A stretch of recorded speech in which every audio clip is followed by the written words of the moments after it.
क्या आपने कभी महसूस किया है कि सुबह उठते ही आपके घुटने, कोहनी या कंधे इतने स्टिफ होते हैं कि चलना फिरना मुश्किल लगता है, या दिन भर काम करने के बाद जॉइंट्स में ऐसी थकन और दर्द होता है कि रेस्ट लेना भी काफी नहीं लगता। अगर आपको लगता है ये जॉइंट पेन सिर्फ बूढ़ी उम्र का प्रॉब्लम है तो आप गलत हैं। आजकल यंग लोग भी इस प्रॉब्लम से गुजरते हैं। तो इस वीडियो में हम जानेंगे जॉइंट पेन क्यों होता है, उसके टाइप्स, नेचुरल सॉल्यूशंस और एक्सरसाइजेस, और सबसे इंपॉर्टेंट रूमेटॉइड आर्थराइटिस और ऑस्टियोआर्थराइटिस के दरमियान का फर्क। तो जॉइंट पेन की सबसे बड़ी वजह होती है ओवर यूज, मतलब ज्यादा चलना, भागना या हैवी चीजें उठाना।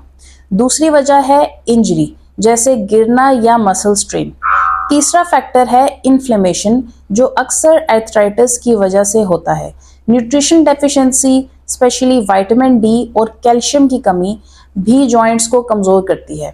स्ट्रेस और ओबेसिटी भी एक मेजर रोल प्ले करते हैं, क्योंकि एक्स्ट्रा वेट डायरेक्टली जॉइंट्स पर प्रेशर डालता है। जॉइंट पेन दो मेजर कैटेगरीज में होता है। एक होता है मैकेनिकल पेन, जो ज्यादातर मूवमेंट के साथ बढ़ता है, जैसे ऑस्टियोआर्थराइटिस।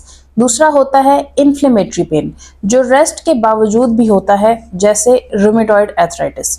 इसके अलावा एक्यूट जॉइंट पेन होता है, जो चोट के फौरन बाद शुरू होता है, और क्रोनिक जॉइंट पेन जो महीनों तक रहता है। तो इसको घर पर डायग्नोज कैसे करें कि आपको किस टाइप का पेन है। घर पर आप एक रफ आइडिया ले सकते हैं। अगर आपको जॉइंट पेन ज्यादातर दिन के एंड में होता है और रेस्ट से कम हो जाता है, तो ये ऑस्टियोआर्थराइटिस हो सकता है।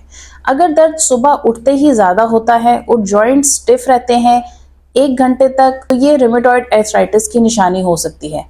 अगर जॉइंट स्वोलन, रेड और टच पर गर्म हो, तो ये इन्फ्लेमेटरी जॉइंट पेन हो सकता है। लेकिन फाइनल डायग्नोसिस के लिए डॉक्टर का चेकअप और टेस्ट जरूरी है। तो अब मैं आपको बताती हूँ natural remedies for joint pain. सबसे पहला रेमेडी है हॉट एंड कोल्ड थेरेपी। गर्म टॉवल या हीटिंग पैड से मसल्स रिलैक्स होते हैं और आइस पैक से इन्फ्लेमेशन कम होता है। दूसरा है टर्मरिक यानी कि हल्दी, जो एक नेचुरल एंटी इन्फ्लेमेटरी है। आप इसे दूध या खाने में यूज कर सकते हैं। ओमेगा 3 फैटी एसिड्स जो फिश ऑयल में होते हैं, ये भी इन्फ्लेमेशन कम करते हैं।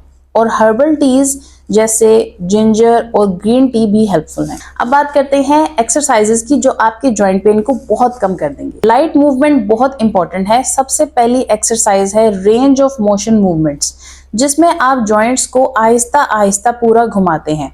दूसरी है लो इम्पैक्ट एक्टिविटीज, जैसे स्विमिंग या साइकिलिंग, जो प्रेशर कम डालकर जॉइंट्स को एक्टिव रखती है। तीसरी है स्ट्रेंथनिंग एक्सरसाइजेज, जैसे लेग रेजेस और मिनी स्क्वाट्स, जो मसल्स को स्ट्रॉन्ग बनाकर जॉइंट्स को सपोर्ट देते हैं। लेकिन याद रखिए, हैवी एक्सरसाइज अवॉइड करनी है जब पेन एक्टिव हो। अब देख लेते हैं कि रूमेटॉइड और ऑस्टियोआर्थराइटिस में क्या डिफरेंस है। रूमेटॉइड आर्थराइटिस एक ऑटो इम्यून डिजीज है, जिसमें बॉडी का इम्यून सिस्टम अपने ही जॉइंट्स पर अटैक करता है। इसमें यूजुअली दोनों साइड के जॉइंट्स इफेक्ट होते हैं, जैसे दोनों घुटने या दोनों हाथ एक साथ। स्टिफनेस सुबह ज्यादा होती है और स्वेलिंग ऑब्वियस होती है। ऑस्टियोआर्थराइटिस एक वेयर एंड टेयर डिजीज है, जिसमें एज या ओवर यूज की वजह से जॉइंट कार्टिलेज घिस जाता है।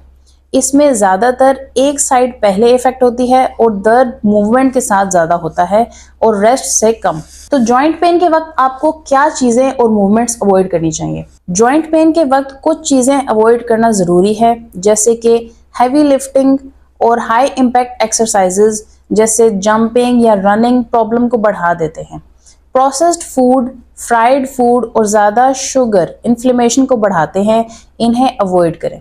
दिन भर एक ही जगह पर बैठना भी जॉइंट्स को और स्टिफ कर देता है, इसलिए थोड़ा थोड़ा मूवमेंट करते रहना चाहिए। जॉइंट पेन एक कॉमन प्रॉब्लम है, लेकिन इसे मैनेज किया जा सकता है। सही लाइफस्टाइल, नेचुरल रेमेडीज और सिंपल एक्सरसाइजेस के साथ आप अपने जॉइंट्स को हेल्दी बना सकते हैं। मगर अगर आपको लगता है कि आपका पेन बढ़ता ही जा रहा है, स्वेलिंग बहुत ज्यादा हो गई है, या पेन दिन भर डिस्टर्ब करता रहता है, तो डॉक्टर को दिखाना लाजमी है। अगर आपके लिए ये वीडियो हेल्पफुल रही तो लाइक, शेयर और सब्सक्राइब करें रियल हेल्थ टॉक को, और कमेंट्स में बताएं आपको जॉइंट पेन सबसे ज्यादा कब फील होता है, सुबह उठने के फौरन बाद या फिर दिन के पूरे काम करने के बाद।